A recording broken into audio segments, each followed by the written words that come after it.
Box of Oddities is now a CastBox original.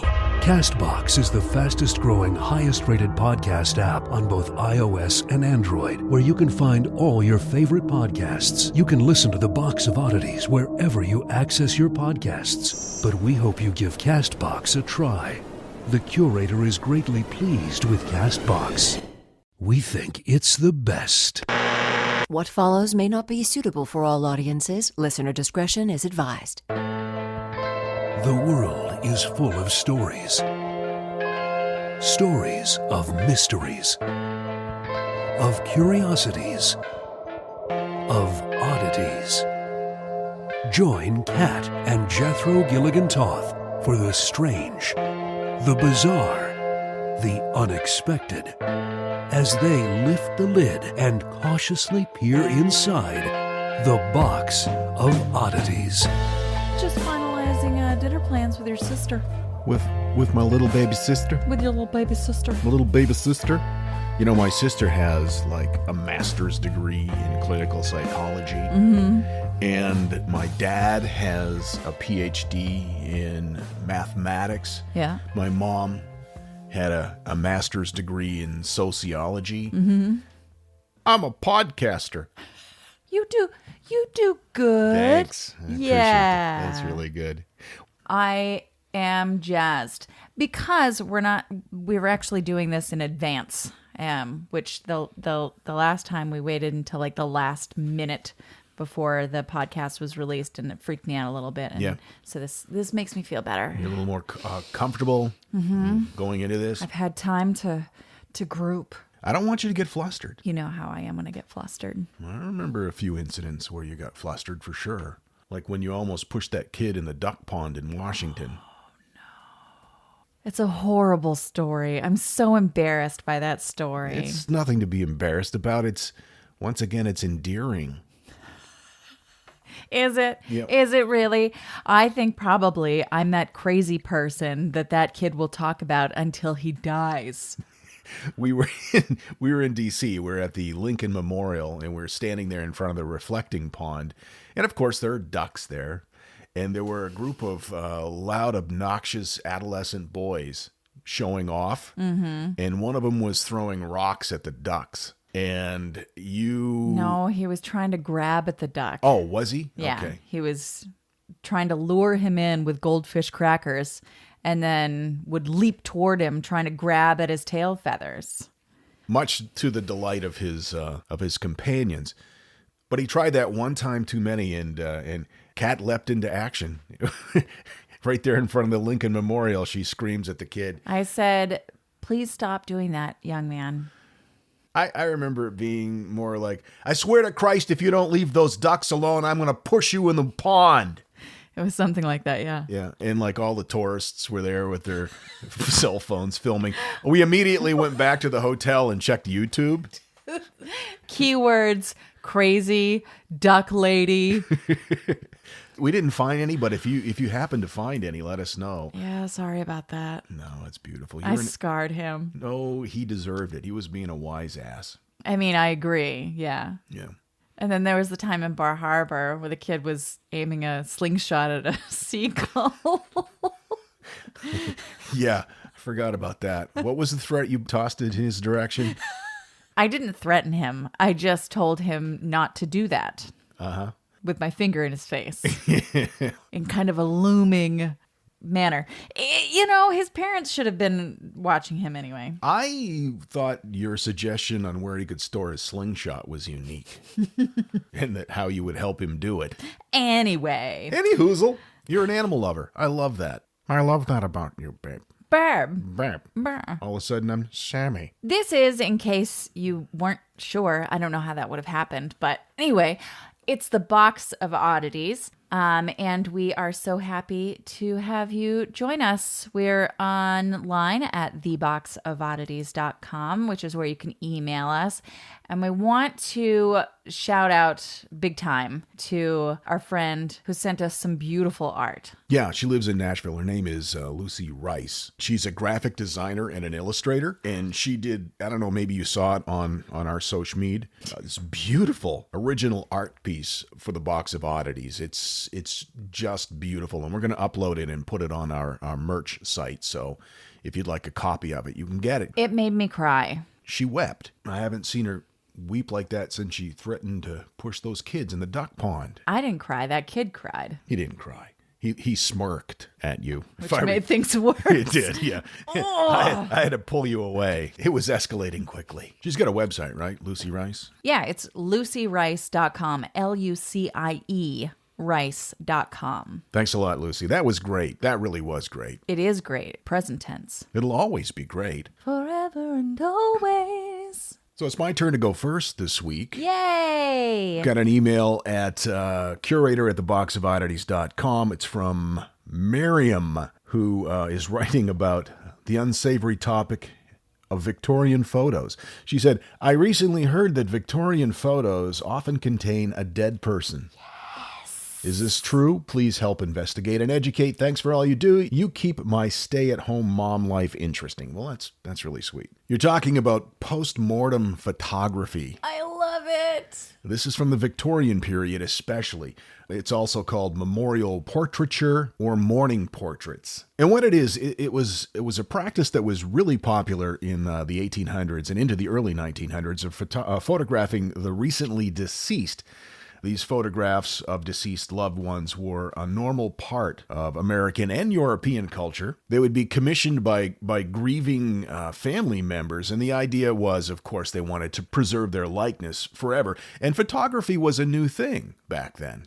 These photos would be commissioned by grieving family members. Post-mortem photographs helped the grieving. And you got to remember, in the 19th century, during Victorian times, disease was much more serious than it is today because it was pre-antibiotics and pre-antiseptic. And it was not uncommon to lose not one, but several family members at a time, like when scarlet fever came through or the flu epidemic. And so photography being a new science at the time, it seemed like a miracle. Well, we can preserve their faces forever. And because it was relatively new, they probably didn't have any photographs of the people while they were alive. And so they thought, this is our last-ditch effort. To have some sort of way to keep their image. Yeah. See, I can't even imagine what that would be like because I can't put myself in the position of someone who doesn't already have a ton of photographs. I can't imagine what it would be like to have that idea, like I'll never be able to see their face again because, I take more photos than any person ever. It must have been kind of like when home video cameras first came into being. Oh, I can memorialize my kids' Christmases forever, right. And it was like a new thing at the time. And of course now everybody's got a phone and you can, we've got more photos and videos on our phones than our parents ever owned ever. Now, a lot of these postmortem photos were sadly of children and infants. Right. Because they were kicking it all the time. Yeah, well, they were often the first to succumb to disease. So vulnerable. Are you eating popcorn while we podcast? Now, the practice was really popular right up until like the late 1800s, early 1900s, when consumer model cameras became more popular and easily accessible, and people could make snapshots on their own, and so they started collecting photos of their families before they died. And, right. And so that practice kind of died out, pardon the term, quickly. Plus, I imagine as the quality of photos improved, you're going to start to see more and more pictures of dead people that look like dead people. Yeah, everyone in photos from the very early days of photography looks kind of dead. But I imagine... Well, it's because of the long exposure time. They couldn't move. They had to stay static so that they wouldn't get all blurry. And so, dead people they made the best photographic subjects. Right. Back in the day. That information came from Wikipedia. Here are some unusual facts, maybe some things you did not know about post-mortem photography in the Victorian era, according to Ranker. The earliest Victorian death photos were simple. A dead person was photographed in a casket, usually in the parlor of the home. That's another thing. They didn't have funeral homes much in those days. Most of the time, funerals were held right in the place where they lived. Which is how funeral parlor became a thing. Yeah, because they would have it in the parlor. So when a business started where they would host your funeral for you, they would call it the town's funeral parlor. And it's also interesting, too, that back in those days, casket makers, The days of yore. casket makers were often the people who also made furniture in your hometown. And so in many, many cases, the furniture dealer became the undertaker as time went on. And it happened in my hometown. There's still a furniture store and a funeral home owned by the same family. Oh, that's really cool. Yeah, I just saw a video the other day of a group in Ireland, I believe, that has started because the idea of coffins and you know, the whole surrounding circumstances are it's such a bummer, you know, usually. And because it's so expensive to buy a coffin and do the whole funeral thing, this group of people got together, and more people have joined since, where they get together. They have like a weekly get together where they work on their coffins, and they all built their own coffins. Oh my God. And they personalize them. You know, some are painted like, you know, clouds and a rainbow and all that. And some have like an Elvis tribute kind of theme, and Bedazzled. Exactly. That'd be awesome. And it's so cute because they're these, I mean, mostly retired people with their cute Irish accents, you know, singing a song about making their own coffin. And it's just the sweetest thing I've ever seen. I love that idea. Yeah. I want to be cremated, though. Yeah, well. Yeah. But we could make our own urns. We could do that. Take a pottery class. Right. Actually, at one point, what I thought would be fun is to just set up a dunk tank over the open grave and prop my body up on it and just pass out softballs. That could be fun. That could be fun and good exercise. Many of the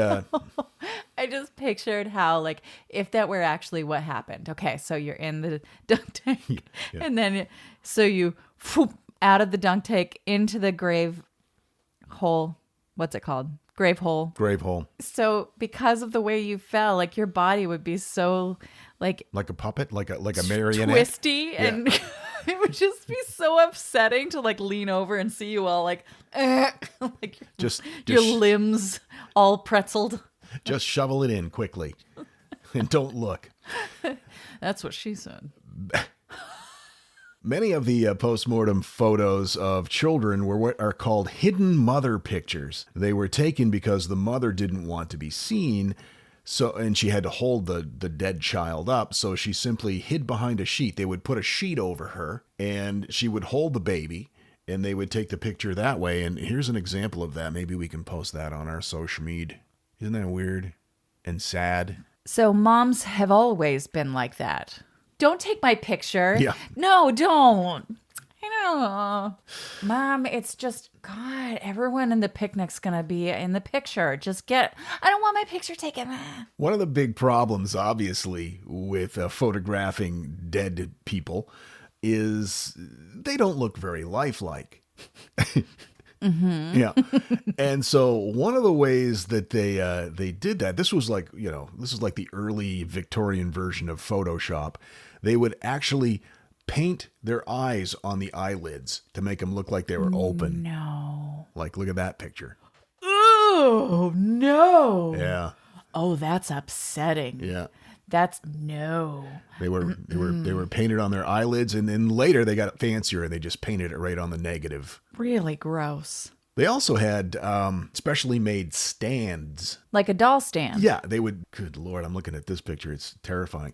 They would take the dead person, stand them up, clipped into this stand to make them look as lifelike as possible. That's pretty horrifying. That is tremendously horrifying. We're gonna But it is. It's like a little porcelain doll stand. Yep, exactly. That's a great way to describe it. Thank you. Now all of a sudden I have Alan Jackson's "Prop Me Up Beside the Jukebox If I Die" stuck in my head. I'm so sorry. Yep.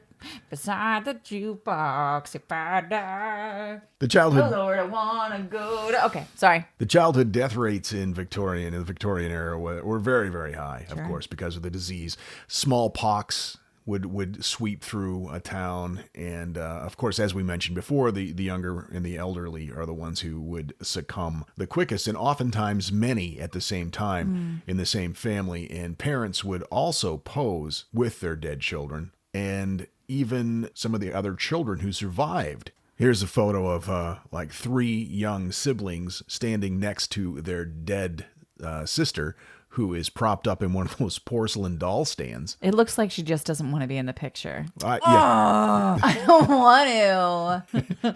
Oh. It just looks like she's throwing a bit of a tantrum. Ooh, that's an interesting idea for a scary movie. What if she did throw a tantrum? What if they're all standing there posed, like they've all got their backs nice and straight, and they got their smile happening, and they're, okay, 1, 2, and then she's all like, you guys, I don't even want to do this.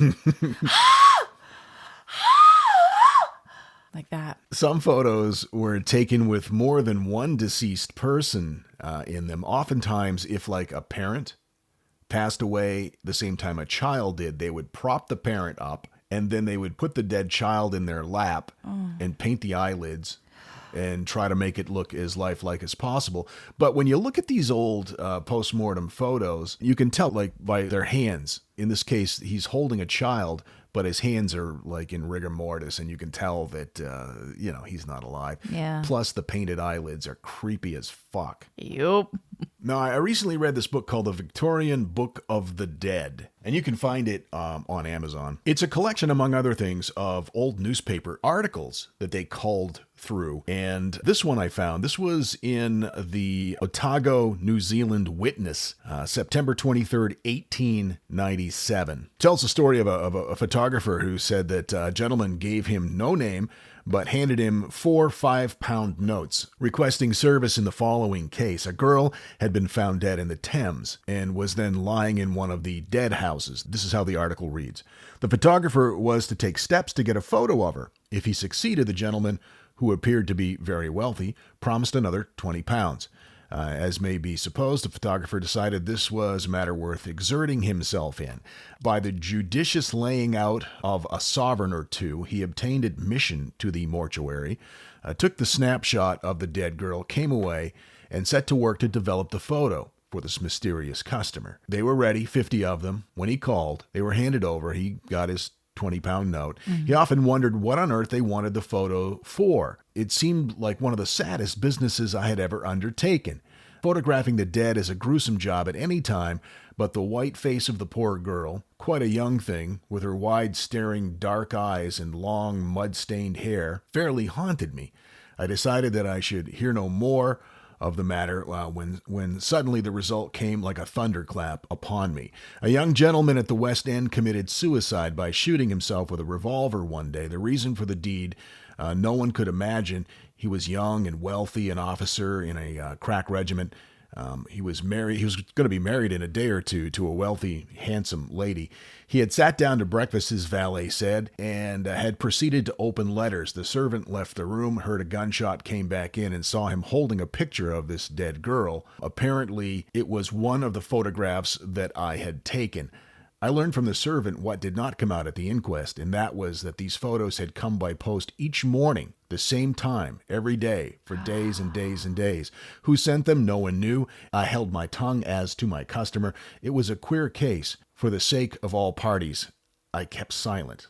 That's fascinating. What the hell happened there, do you think? Well, I think that dude knew that dude had killed that girl. And every single day haunted him with her image. Like a blackmail thing, maybe? Well, possibly a blackmail thing. Or just to punish him because he knew that this had... A punish thing or a you better fess up thing, maybe. I don't know. I wasn't there. But that's crazy. Either way, that's wow. Yeah. Ooh. So there you go. That's the fun story of taking a selfie with a dead guy from the 1800s. Hang on a second, I just Snapchat this. Now there's a filter that you could use and... Yeah, you don't have to paint the eyelids. You'd look fine. The Box of Oddities. Celebrity voice impersonated. All right, it's the Thursday version of that thing in the middle. Where we do things a little differently. But not too much, because that would require additional effort on our part. Right. You ever pull up the Google search engine, begin typing in a question, and then it will auto-suggest what your question is? Right. Well, here's a collection of intriguing, mystifying, and just damn strange Google searches that will either cause you to scratch your head in bewilderment. Well, no, it'll just cause you to scratch your head in bewilderment. That's about it. So you're gonna do the first part of Yep. the search, and then I'll wrap it up. I will be the Google auto suggested part of the search. Okay, here we go. How easy do you think it is to sneak? Into the zoo. I need to see some penguins, like right now. Yeah. Okay, I'm sorry. Who would win in a fight between? A grilled cheese and a taco. My money's on the taco. Oh yeah, sturdy. My teeth? Are see-through. That guy was high. Why is Nicolas Cage?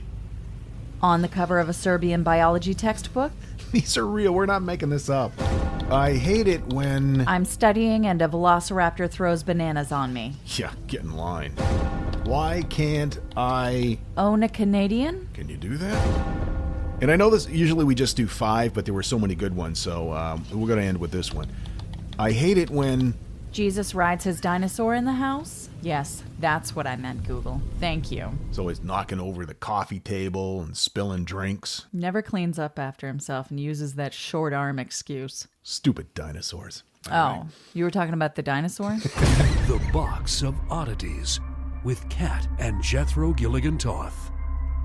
Your turn, kitty cat. What do you got? I have been on kind of a kick of sorts.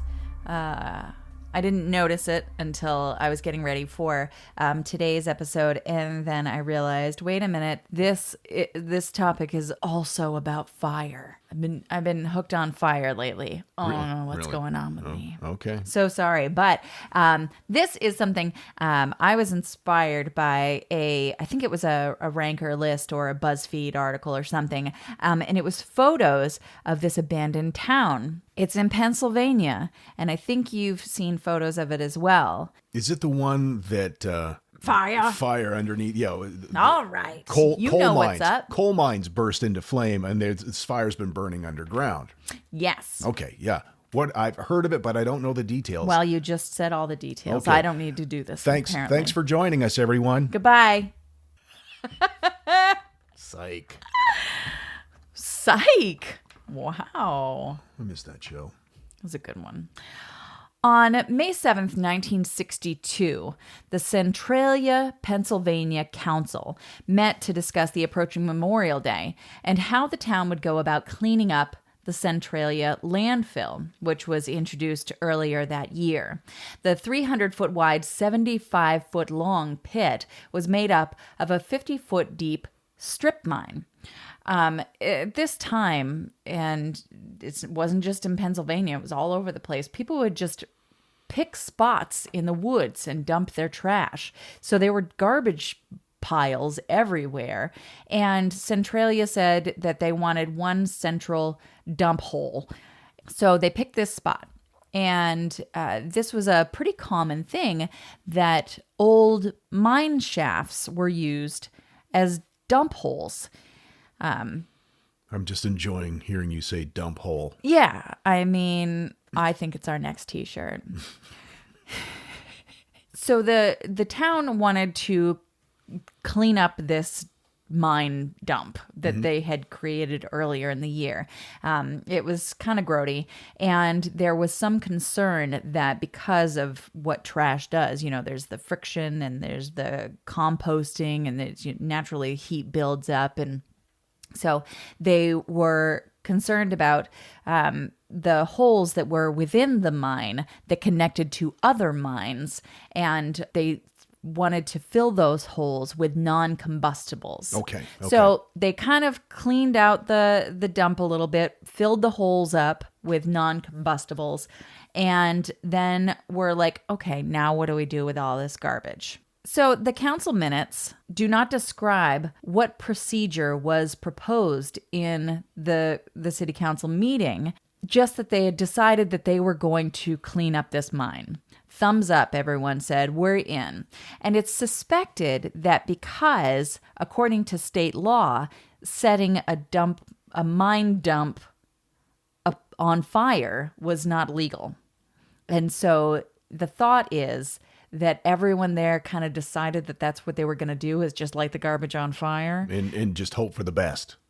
Well, I mean, they used to do it all the time, just light it on fire. Yeah, I remember the landfill.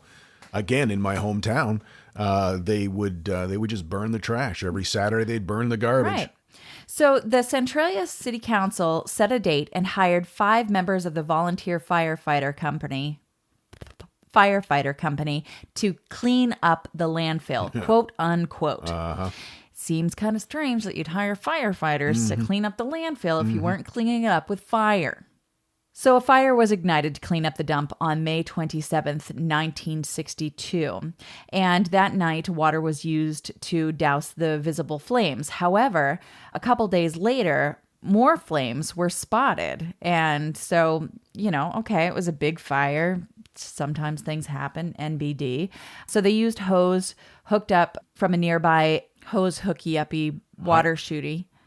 Hydrant? Yep, one of those. And doused that fire that night. About a week later, more flames were spotted. And that caused the Centralia Fire Company to once again douse it with hoses.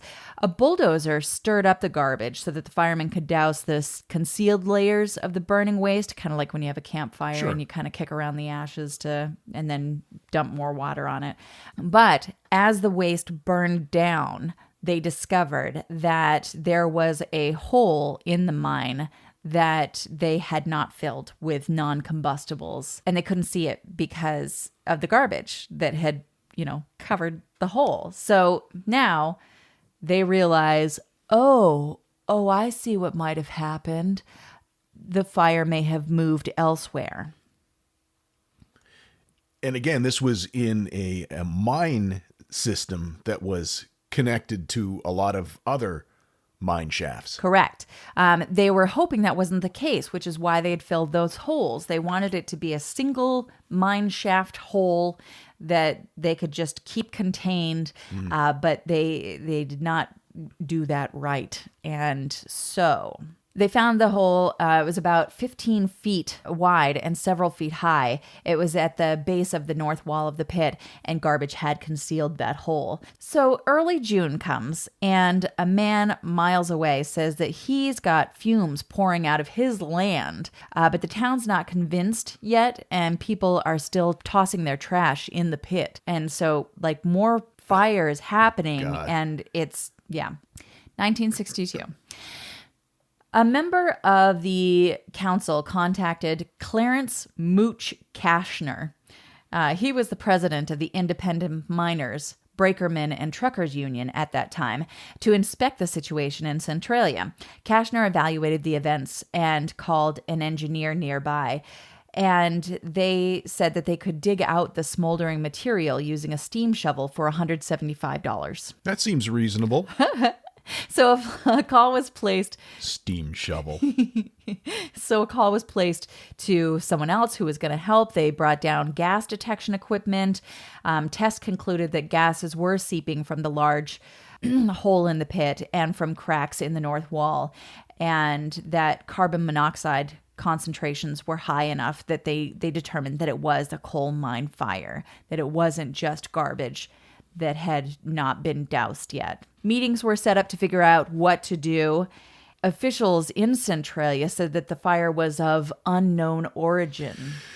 Okay, yeah, so not much of a cover-up. Nothing to see here. Keep moving, please. Lethal levels were found on August 9th, and the Centralia area mines were closed the next day. That's of carbon monoxide, in case I didn't make that clear. Okay. So the attempts to extinguish, digging it out, dumping rocks down there and water down there, didn't work. There was a 3-tiered plan, which combined more of what they've already done.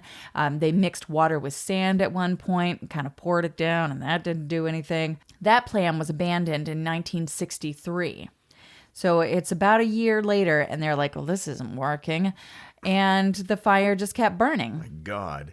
Cut to 1979. Shut up. Locals became aware of the scale of the problem Took a couple decades, but we're on to you guys. when then mayor and gas station owner John Coddington inserted a dipstick into one of his underground tanks to check the fuel level, and the fuel came out hot. This is a gas tank. God. Oh my God. He lowered a thermometer on a string and was shocked to discover that the temperature of the gasoline inside the tank was 172 degrees. Holy smoke. Beginning in 1980, adverse health effects were reported by several people due to byproducts of the fire: carbon monoxide, carbon dioxide, and low oxygen levels. It's not good. It's not good for your little body. And in 1984, Congress allocated more than $42 million for relocation efforts. That is insane. It took almost 20 years for people to say, yeah, I guess we can't live here anymore. Most of the residents accepted buyout offers and dispersed far away from the area. Data from the 1990 United States Census shows that nearby towns continued to lose population at the same rates as previous decades, suggesting that Centralians did not locate to the nearby towns. They went far away. They went a long They were way. like, listen, I don't get what this fire's doing, Yeah. but it's been doing it for a while now. We're getting. That gas was 170 degrees. We're out of here. We are out. In 1992, Pennsylvania Governor Bob Casey invoked eminent domain on all properties within the borough, condemning all of the buildings within. And in 2002, the U.S. Postal Service revoked Centralia's zip code, which I didn't even know was a thing. How humiliating. It was, by the way, 17927. And in 2009, Governor Ed Rendell began the formal eviction of Centralia residents. What year was this? 2002. So 40 years had gone by. That's right. 40 years and the fire's still burning. In July 2012, so that's 50 years, the last handful of residents in Centralia lost their appeal of a court decision upholding eminent domain proceedings and were ordered again to leave. Why would anybody want to? I mean, I understand it's, you grew up there, you've got emotional attachments to it, but the gas station's going to blow up and it stinks. Yeah. I mean, you're on top of hellmouth, basically. Right. State and local officials reached an agreement with the remaining residents in October of 2013, and that allowed them to live out their lives there.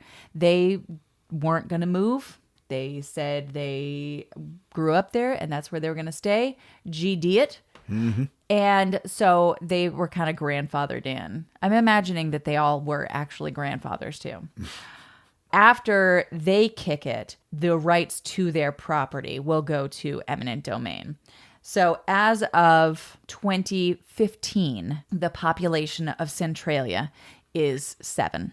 7 people are still there. That's right. Where do they do their shopping? What are they, how? They must have to go to a city nearby. Wow. Because there is nothing else available in Centralia. Did it say in any of your research, did you find statistics on how far this fire has spread underground? Do they know? The fire is burning at a depth of up to 300 feet over an 8-mile stretch of 3,700 acres.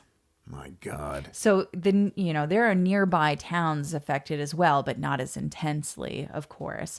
And the towns become kind of a tourist attraction. There's a length of highway that, of course, you can't use anymore. And it's all busted up from the heat underneath, breaking the asphalt, and people have come along that stretch and spray painted on it. And it's kind of an eerie sight. It reminds me of kind of, I don't know. Like a post-apocalyptic. Definitely apocalyptic. Kind of a post-apocalyptic.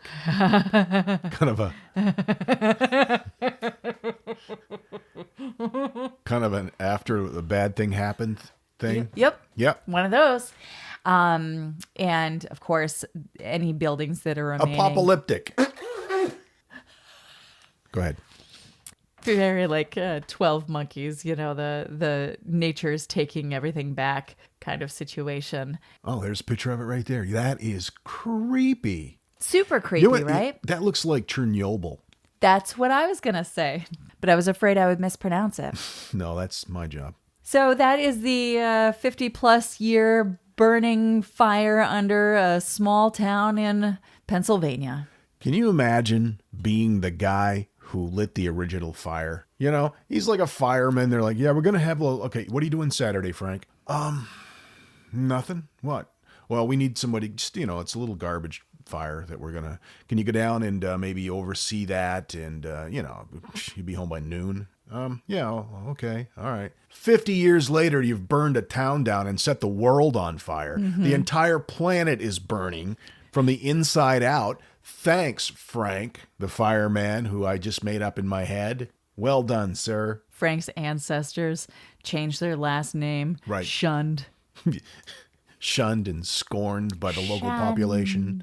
Shunned. Or what's left of them and the charred remains of their loved ones. No, there weren't any, were there? There weren't any people burned. Okay. It was just the town. Okay. So the Box of Oddities is available to you on Mondays and on Thursdays. And every other day. Well, sure, but that's when we squeeze out a new episode on Monday and Thursday. You made it sound so unpleasant.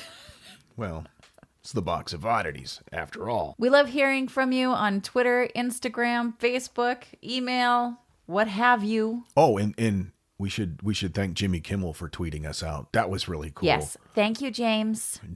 Jimmy Kimmel. What was it he said? That if you're into weird stuff, then this podcast is a good thing to put in your head. Yeah. To allow in your head or something like that. Yeah. Anyway, we appreciate that big time. Thank you, Jimmy Kimmel. Yeah, if you don't follow him on Twitter, he's super funny. But I mean, you knew that.